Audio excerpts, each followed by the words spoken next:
transition is with us, and it's here to stay. Global economics, technological changes at the speed of light, and social values that are changing faster than any time in the past.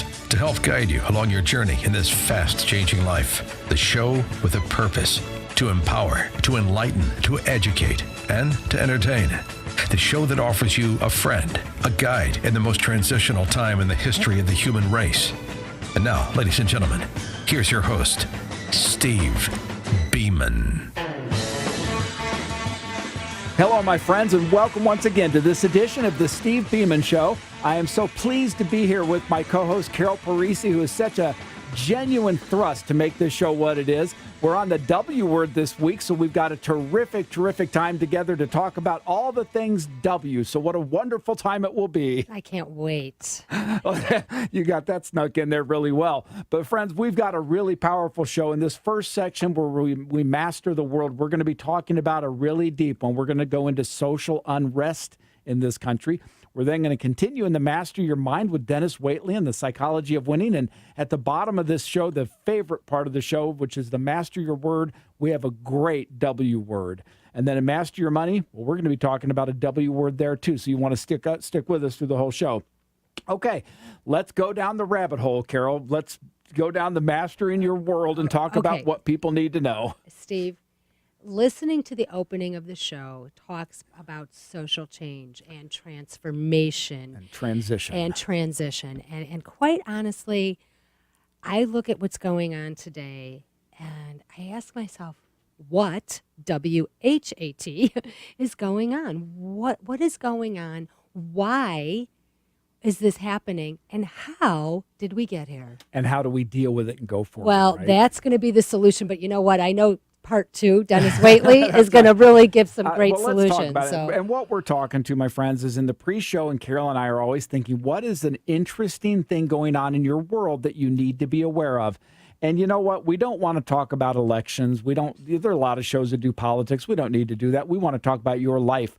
But one of the transitions that's going on in our culture today is being exemplified with things like the Black Lives Matters, the feeling that we're becoming victimized by the state, not just for people in the African-American community, but people across the spectrum, especially I'm a woman. Those in the lower incomes. I'm a woman. And you know what? Being a woman, also a W word, there's a glass ceiling there, isn't there, Steve? Well, in some ways there has been, and there are differences there. So what we're going to talk about is social unrest in the nation, what causes it, and where do we go with it? Because, friends, this is real, and you feel it in your lives. If you're raising kids today, or you're looking at your grandkids, or you're thinking about starting a family, we have a society that seems to be melting down at the core.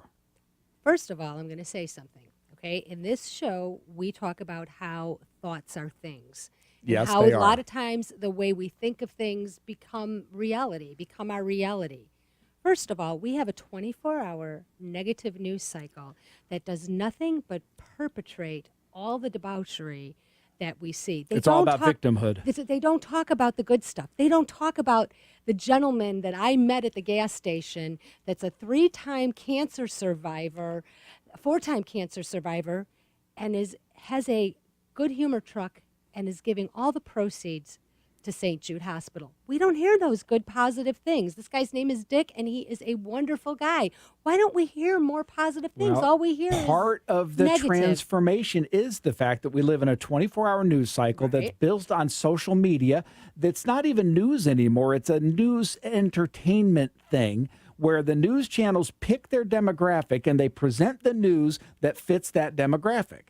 It's kind of indoctrination and Carol, opinion. I'm glad you said it because that's exactly where I wanted to go with this. It is indoctrination. And what's happening in our culture, and this is to the core of Black Lives Matter, of all the movements we see, we are becoming a nation of victims.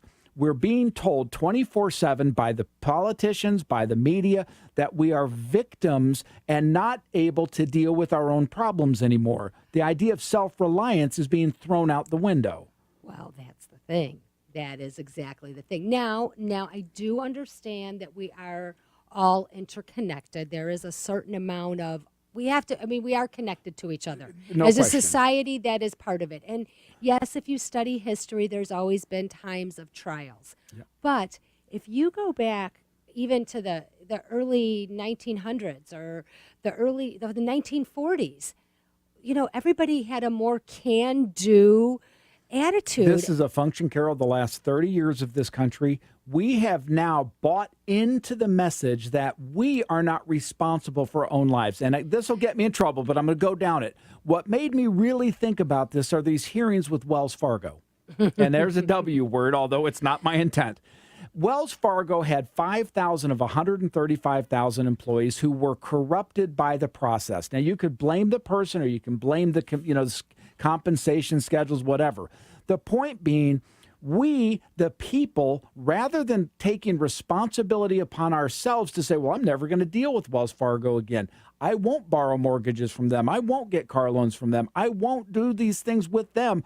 We now look to the government to resolve these issues that are between us and a private company. Government is big daddy mediator, isn't it? And it's becoming that more and more and more to all of us. True. I mean, you know what? Here's the thing. I mean, and we've had some previous discussion before this. If everyone came, companies, and you know what? Corporations are not people, I get it. But if everything came from a place of honor and integrity and virtue and to do no harm and to do their best to serve, I don't think we'd have a lot of this. And Carol, I agree with you, but let me say, in the early part of this country, in the early part of this century, companies were no different than they are today. There were good companies and bad companies. There were honest people and dishonest people. Yes. The difference was we had a buyer-centric mentality. The words caveat emptor, buyer beware. Right. Whether we were going into school or we were going to our politicians or we were going to our businesses, we took it upon ourselves to vet the reality of what we were transacting. I agree with you. You know, I'm a pretty much of a self-reliant type of individual, but I'm going to say something. Back in those days, there wasn't a ton of distractions. Right now, and our life has gotten at Folks, do you notice how she's blaming? I'm not blaming. I'm trying to be pragmatic, Steve. Fine line. There are so many distractions right now. Let's face it. 50 years ago, there were not two-income households. A woman could actually take now there are more tools and resources, so we could go on our phones Right. and do due diligence. I agree with that. Google is an amazing So way to because we're busy, we want to take off the responsibility of making good decisions. We want to give it to a government that says to us, we're here to be your friend, when in fact, no government in the history of the world has ever been there to be benevolent. I think too many people put too much trust in their government entities and agencies, that they're there, like the EPA. Where was the EPA in Detroit with their water? Well, and Carol, it gets right back to where we start on this. If we want to look to the problems in our society today, we have to look in the mirror right at ourselves.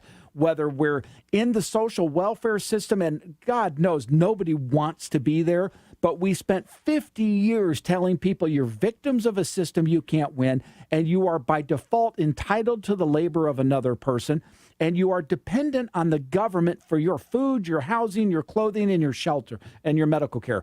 How do we expect them to lift up out of that? What is the new plantation mentality? Well, you know, something profound, but I think it was Gandhi that said, be the change you want to see in the world. And he was a real thought master. And you hit the key, Carol. It's why this show is on. It's why we do this. And folks, if you just tuned in, it's the Steve Beaman Show. I'm Steve Beaman, here with my co-host, Carol Parisi. And we are talking about social change that we, the people, must take accountability for. We have to become responsible for ourselves first. Well, and you know what? We also, here's the thing, okay? I was not a proponent of Obamacare, okay?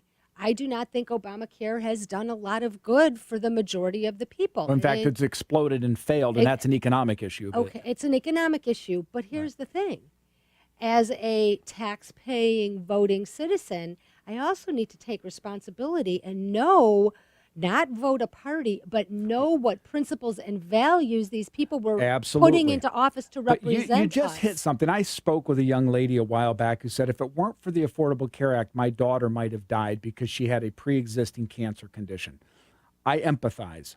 we used to have private charity to take care of things like that, and it actually worked really well. But the more government comes in and imposes upon us those charitable functions, the less we, the people, do. And now we've all given our dependency up to this thing. And folks, this show's not about politics. I'm not here to debate political philosophy.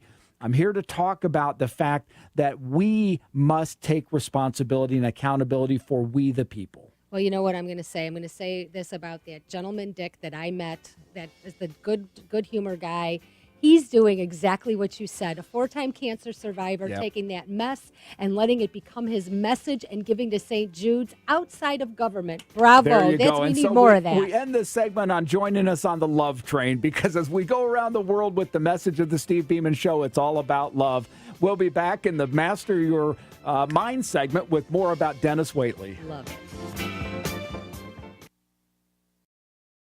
Hi friends, Carol Parisi here. If you're like me, you're always on the quest for improved sleep and more energy. I discovered the secret to getting this. It's tart cherries and their restorative powers. It's been found that tart cherry juice, like the Cherry Bundy brand, could help to relieve aches and pains, provide faster muscle recovery, and help you get a good night's sleep. The science shows that tart cherries and Cherry Bundy are rich in antioxidants that help reduce inflammation in the body. These antioxidants also work to reduce exercise-induced oxidative stress to help your body recover faster. Tart cherries also contain naturally occurring melatonin, known as a key ingredient to a good night's rest. To learn more about the science behind tart cherry juice, check out choosecherries.com. It's full of data from independent research studies. My favorite tart cherry juice brand is Cherry Bundy, which you could find at cherrybundy.com, spelled CHERIBUNDI.com. And tell them Steve and Carol sent you.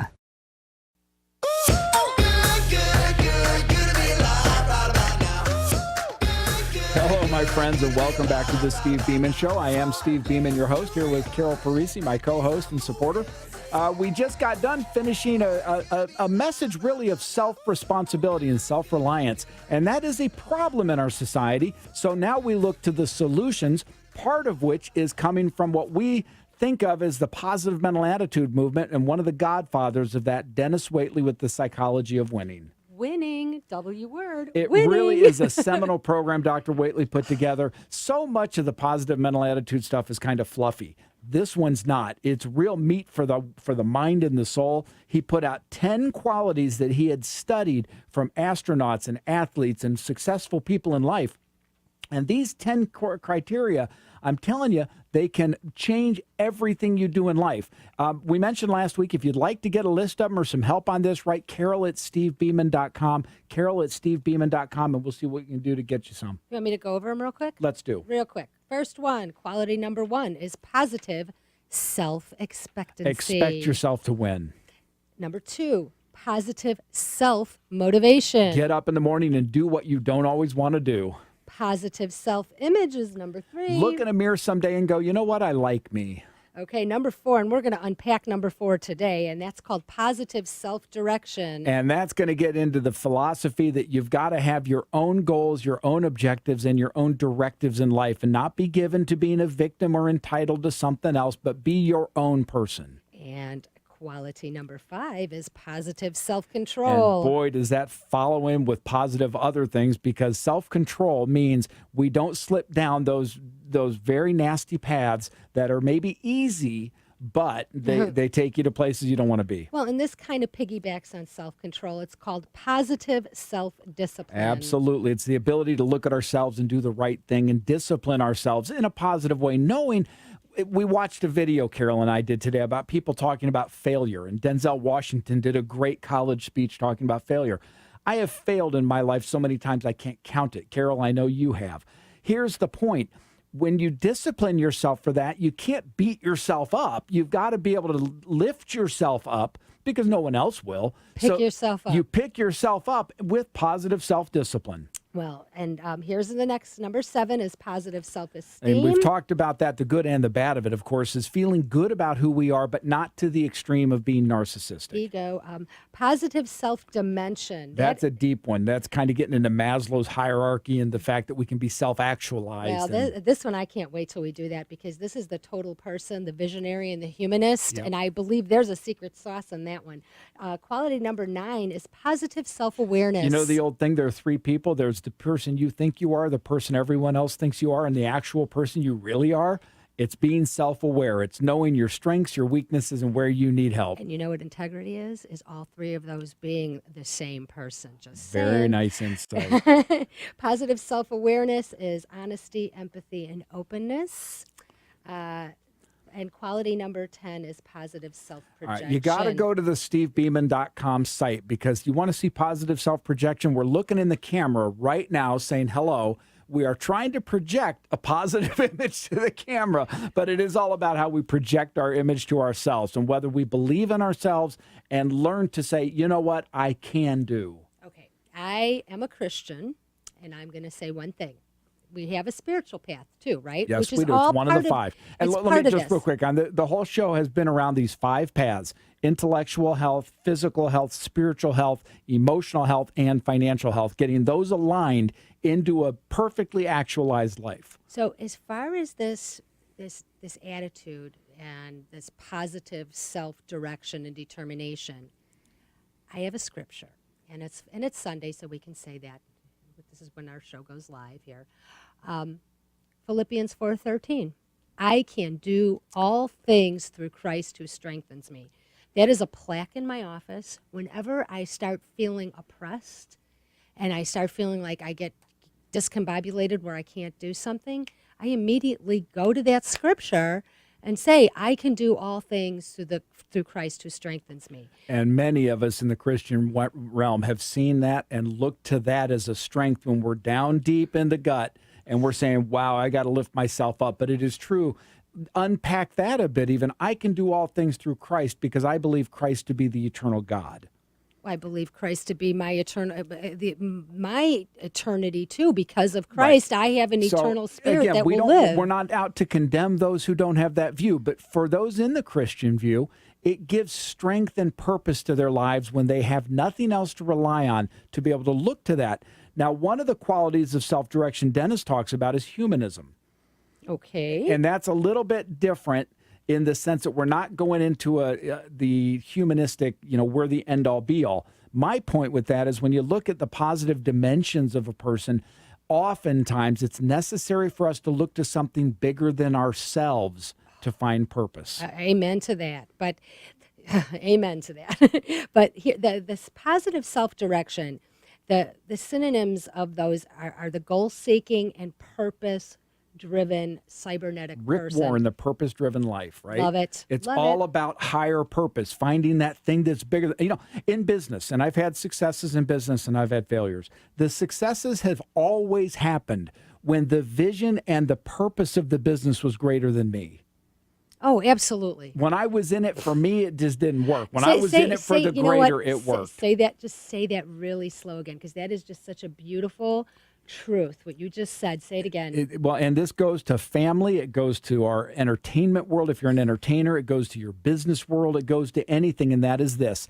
If you're engaged in an enterprise or an activity for a purpose greater than yourself, purpose will come from that. Well, your drive and your purpose. It gives you, when you start to getting some of that negative feelings and things aren't going exactly how. If you have a big goal and a big purpose, a big why that's bigger than just you, all of a sudden that gets you up in the morning. That'll get you out of the bed. Will. That'll keep you going and making the next if call. I could teach you, if everybody could look at my life under a microscope, you'd see the times I was most down and most unable to believe in myself was when I was looking at me as the goal. Well, when I'm the purpose of my own life, it doesn't work. It's so great. It's so great.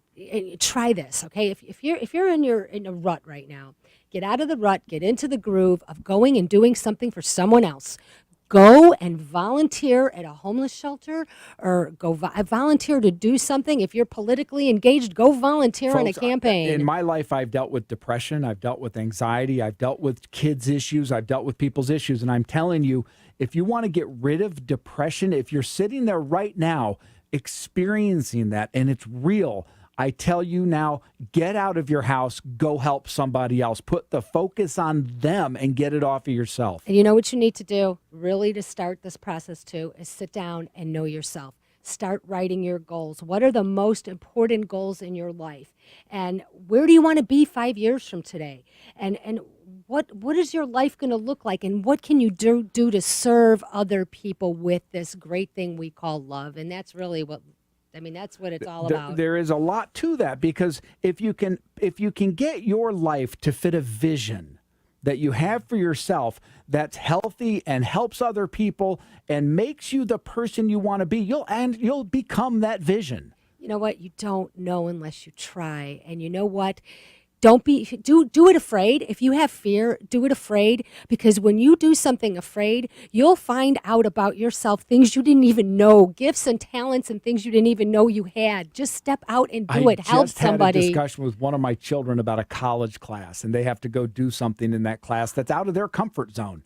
And boy, was I proud of her when she said, you know, Dad, I thought about you and I went up and did it. Sometimes you got to get out of your comfort zone to reestablish what you're capable of, because you're capable of a lot more. You know, this is really moving to me, and I'm sorry if I'm getting a little emotional here. But when I first moved out on my own, I was in a situation where I had to get out on my own. And I had a friend of mine say to me, I had someone lift me up and say, you can do this, you can do this. Well, I'll never forget the first day I drove to one of my business appointments, and that Whitney Houston song, The Greatest Love of All, came on. It was the greatest feeling, because all of a sudden I was doing something I was fearful of doing, and I'm driving to work and I'm like, I just got out on my own and did my own apartment and blah, blah, blah, and this is great. I loved it. So sometimes life can be scary, and it's something you need to embrace. And you know what else you need to embrace? A tart cherry juice every night. Yes. We haven't talked about our friends at Cherry Bundy in quite a while, but you know, it's something that if you haven't gone down to your local grocer, ask them for Cherry Bundy. I'm telling you, it will affect you. It will make you feel better. It'll make you sleep better, and you'll feel good about it. And I had to bring that up. A good step in positive self-direction. Take care of your health too. Exactly, that's exactly right. So again, Carol's got coupons to that if you want to write it, carol@stevebeaman.com. I got them in my hot little hand, Steve. Hey, and folks, when we come back at the bottom of the hour, we've got our W word. We cannot wait. And you know what? This time, I'm sorry that another one bit the dust, because I like this segment. It's going to be wonderful. A funny thing happened over the past years. Responsibility for retirement got shoved onto your back. IRAs, KIOs, 401ks, and all the other alphabet soup of investment options were thrown to you with the happy statement, you're now in charge of your own retirement. The problem is, money doesn't come with an instruction book. Well, here's the instruction book with no biases, no conflicts of interest, a pure purpose to promote and provide financial education. Welcome to the Society to Advance Financial Education, a 501c3 not-for-profit organization created and sustained to help you, real people in the real world. When you need a friend in finance, someone to explain things and make them understandable to you, you need SAFE. We have spoken to hundreds, thousands of people in transition, men and women dealing with retirement, college planning, divorce, death, transitions of all kinds, and we are there to help. Visit safefinancial.org on the web and become a member. Let our educational tools help you.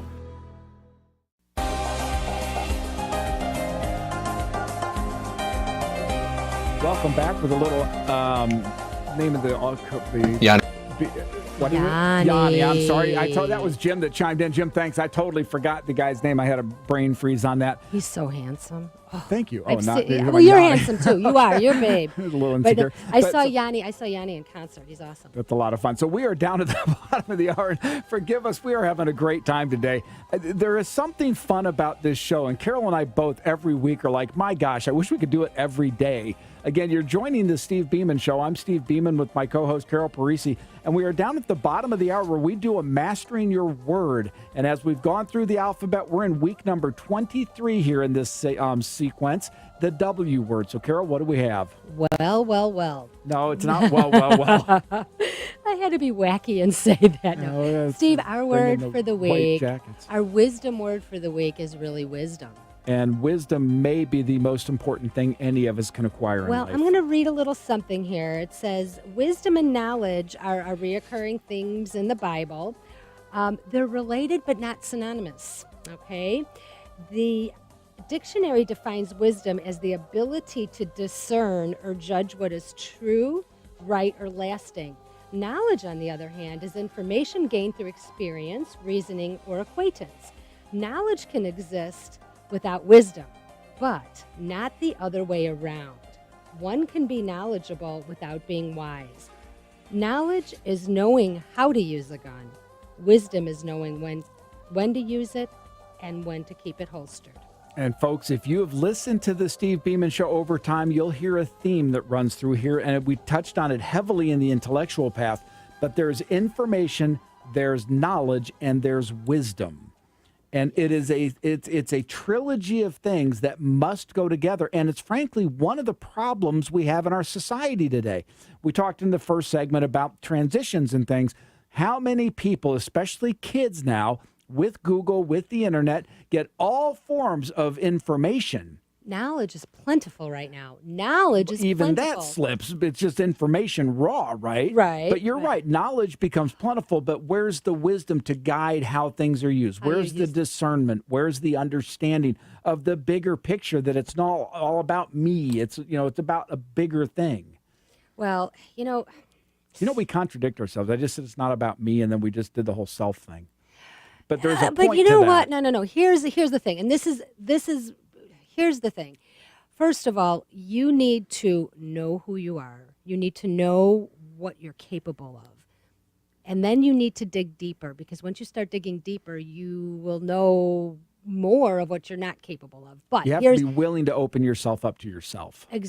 Exactly. That's hard to do. And it's hard because it's scary. I don't really want to know who I am. Well, I will share something with you, and it's not about yourself, but here's how I've always said it when I've been in front of groups talking about self-preservation, self-knowledge. You in an airplane, if you're a pilot, your plane's going down. Do you put everybody else's oxygen mask on first, or do you put yours on so you could go help the others? No, I've actually told my kids when we're flying, if the engine dies, I'm going to look at them and say, I have good news and bad news. The bad news is we're going to crash. The good news is we're not going to die, and we're going to write a book, How I Survived a Plane Crash. That's totally Anyway, off the that's subject. a little off the subject, going but no, back but to- that's but actually part- being a survivor. It's That's also not. part That's of a wisdom. positive attitude. It's part of knowing that there isn't the danger of the immediate. It's understanding that you don't need to panic in certain circumstances. You can have the wisdom to say, you know what? There's a bigger, broader thing here. I've been here before. I know how this will turn out in the end. You don't know how it's going to turn out, but Fair. I do believe in my heart that you are doing things in the right way for the right reasons, and your heart is in this.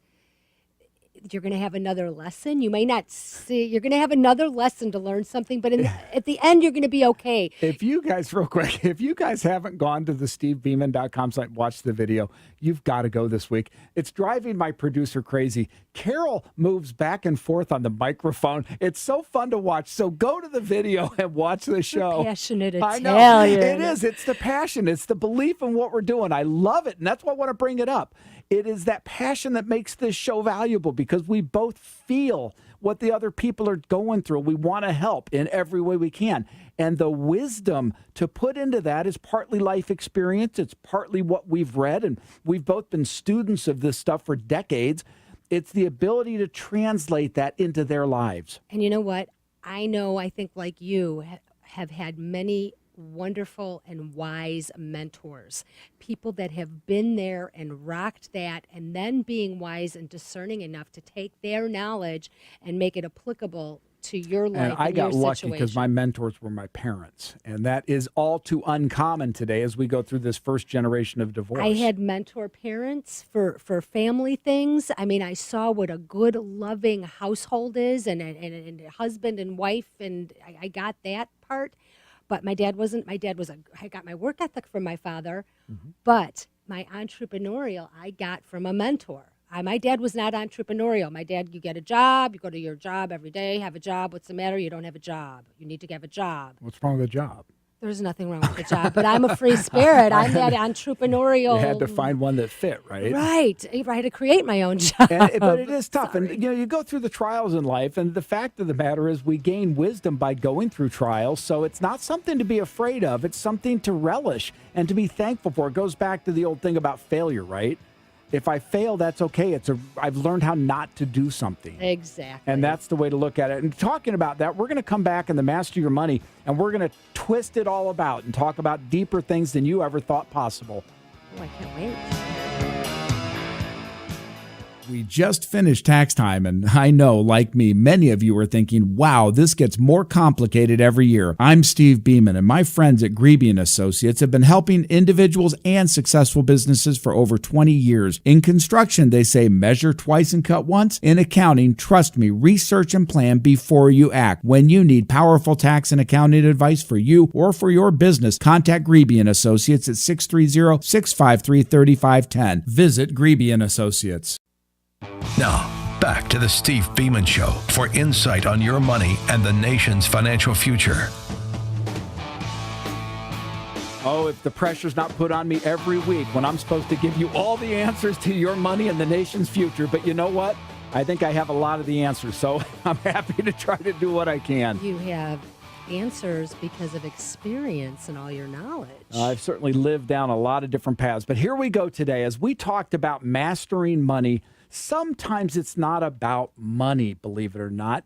It's about mastering wealth. And as we're on the W week, we thought we'd talk about wealth, because what is wealth? Isn't wealth all about money? Those wealthy people, those greedy, wealthy people? There was a show long ago, and I can't remember which one it was, but it's about a super rich guy, and he and his wife put all their most precious possessions in a cave.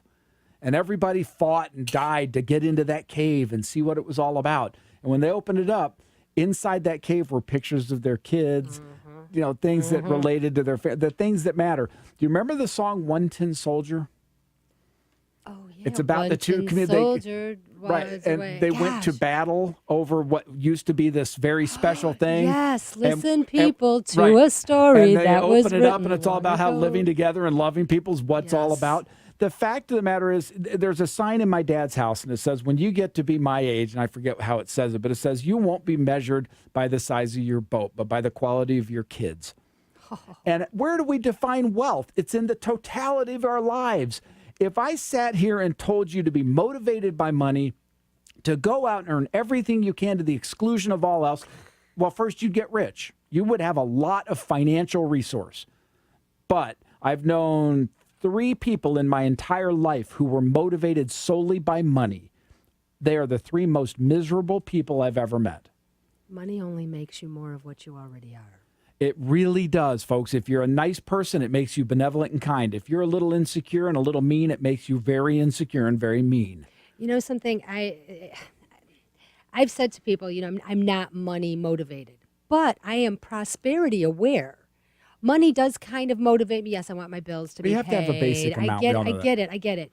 But something, what I have found in life and anything that I've done, any venture, I am passionate and I love what I'm doing.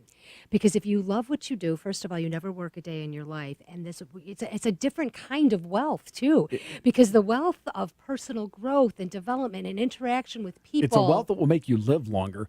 But since we are in the Master of Money, let me talk about some money stuff. Okay. I know many people have been watching the markets in the last couple of weeks, and we've seen some increased volatility. Let me state, do not panic. Don't give in to the news commentary about it. Don't get into the sky is falling. The fact of the matter is we're in a long-term bull market. The global economy is pretty good.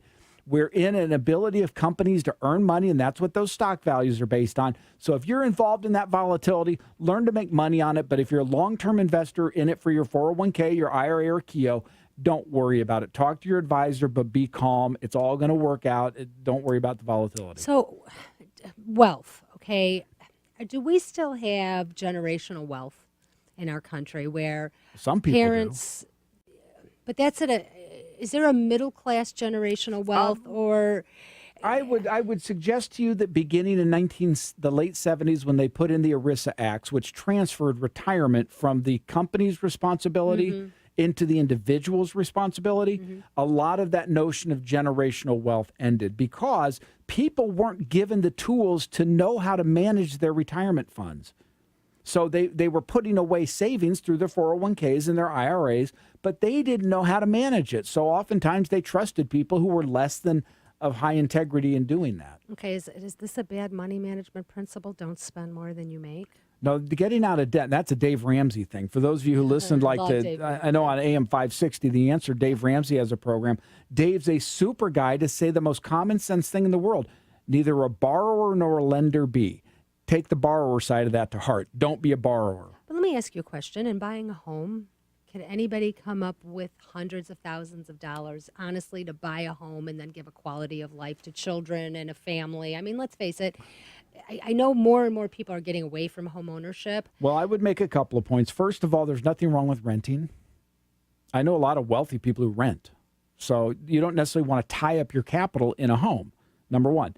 Number two, yes, you can pay for a home. It may not be as big as you want. It may be much smaller. Sure, save up the money over 10 years. You may live in a much smaller home than you wanted. And if somebody said, is it financially smart to take out a mortgage at 1-2% when I can invest? Yes, there are sophisticated things that make that worthwhile. It's like a business borrowing money to build a business. But I'm telling you, friends, you got to be careful because debt will be an anchor around your neck like you've never felt. But Steve, somebody who's paying rent every month, that money is gone.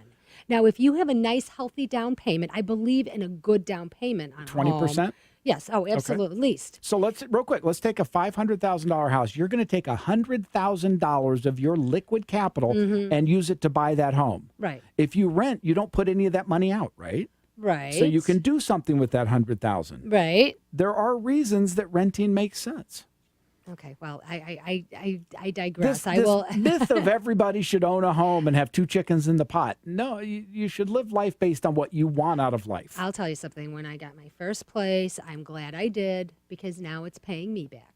Because I did it because I was paying money for rent instead of paying somebody else. Why not take the $100,000 and buy a group of rental properties? They'll appreciate instead of depreciate, and they'll pay you forever. I wasn't ready to be a landlord and running a business at the same time. I'm not saying it's a bad idea. I'm saying a landlord now. Open your mind up that there are other things. There is no one way that fits everybody. No, you just said something. Say that again.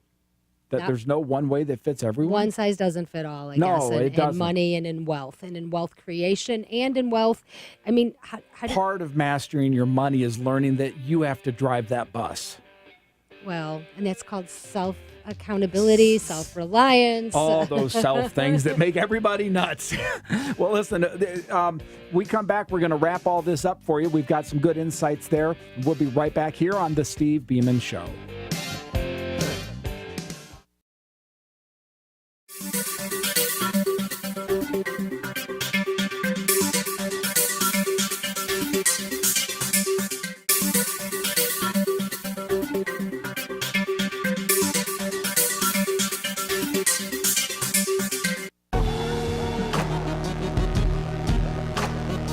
Welcome back to this great edition of the Steve Beaman Show. This is Carol Parisi here with your host, Steve Beaman. And Steve, the fastest hour on radio. I thought you were going to pull it off and say to the wonderful show, not the great show. It is the W week. It's the wonderful, wondrous. You missed an opportunity. Oh, that's a lot of fun. But we are back. We're glad you're with us. And, you know, it's been, again, a fast show. They always go by way sooner than we could. We began in Mastering Your World talking about social unrest and some of the causes behind that. Again, we could have show after show after show on that. Well, time of transition. We are in a major time of transition. You and all that's why feel this, it. Yep, and that's why this show exists, to help absolutely. guide and be part of your rock to help you move forward with That's this exactly transition. right. And we went from that down into Mastering Your Mind, which was all about the psychology of winning with our friend Dr. Dennis Waitley. We're going to do that again next week, aren't we? We are, because that's a really powerful, powerful tool that you need to get a hold of. You got to write Carol at stevebeaman.com to get the list of those 10. And then in Mastering Your Word, at the bottom, we went through the most important word I think I know in the English language, and that's wisdom. Wisdom is not Let's knowledge, but you go can back have to Scripture knowledge. again. What was the one thing asked for by Solomon? Wisdom. Wisdom. Yeah, It wisdom. wasn't gold. It Yep. wasn't health. It was wisdom. You know, that's one of my biggest prayers, too, is wisdom and discernment, just to It's- make good decisions. It's and tough. It It's is real tough. tough because it means we're honest with ourselves. It's so. And then to master your money, we talked about wealth and we touched on the volatility in the markets, which again, folks, if you need any help there, write me at steve@stevebeaman.com. And I want to mention again, we didn't bring it up, but that segment is sponsored by our friends at the Society to Advance Financial Education. You can visit them at safefinancial.org. They're a 501c3, not for profit, there to help educate you. Okay, the path to prosperity is a wealth of financial wisdom. 23 lessons in like real simple stuff, but yeah, it helps. And for you've got something. You're redoing the website. We are still, redoing right? I'm still waiting, and the people who were supposed to do it were supposed to be done a month ago. So I'm a little bit irritated right now. Well, stuff happens. I know it does. So I do want to thank Cherry Bundy, who's our favorite tart cherry juice sponsors, to step up, and John Grebe, of course, our accountant friend in Wheaton, Illinois, at 630-653-3510. Don't forget, if you have accounting questions, visit John. And also, last week we talked about our new sponsor at Job Formance. What's going on with that? I'm so excited about this. It's hard to get even let you know. We know listening to us right now are thousands of people who are looking to get a job, to transition a job, looking for better ideas on their current job. Job Formance is an enterprise built to give you the academic knowledge you need from a resume development standpoint, LinkedIn programs, how to maximize that, and do the psychological testing to make sure you fit the job you want. You know what? Unpack that psychological assessment. That is such a huge It's really piece, cool. because you know what? That is being intrinsic to who you are. That's, you know what? If you get a job that fits your psychological profile, you're never going to work a day in your life because you're going to love and have This passion for thing's what you're very doing. real. Write me at steve@stevebeaman.com if you want to learn more, because Job Formance is going to change the way people look for jobs in this country. It's really a cool idea, and my friends who run it are passionate about human resources, and they really, really love this idea. There's a lot of wisdom to that. There's a lot of wisdom, and there's also a lot of wisdom in our producer, Mr. James Thompson, who helps keep us together. We want to thank Jim for all that he does. He doesn't just bring the music to us, but he does our timings and sometimes slaps us on the wrist if we go a little bit off. You know, we didn't talk about a challenge. Are we going to do anything? We absolutely are. Here's the challenge that I'd like everyone to think about. In each week we live, as each day goes by, there's some point in time in that day where you're challenged as to your wisdom and discernment. I'd like you to think each and every day, what will it be today that will challenge my wisdom and my discernment? It might be in your business, it might be in your family, it might be in your faith. Where are you challenged? Think about it. That's pretty deep. We didn't even discuss that. It's a deep show. That's very good. But it is a deep show. We want to thank, again, everybody who helps put this together. We want to thank most of all you, the folks who listen to us every week and visit stevebeaman.com, because it is from our heart to your heart, the show that's all about you. And Godspeed in the week ahead. Make it a great one, and we'll see you in 1 week here on the Steve Beaman Show. Bye-bye. Make it a great week.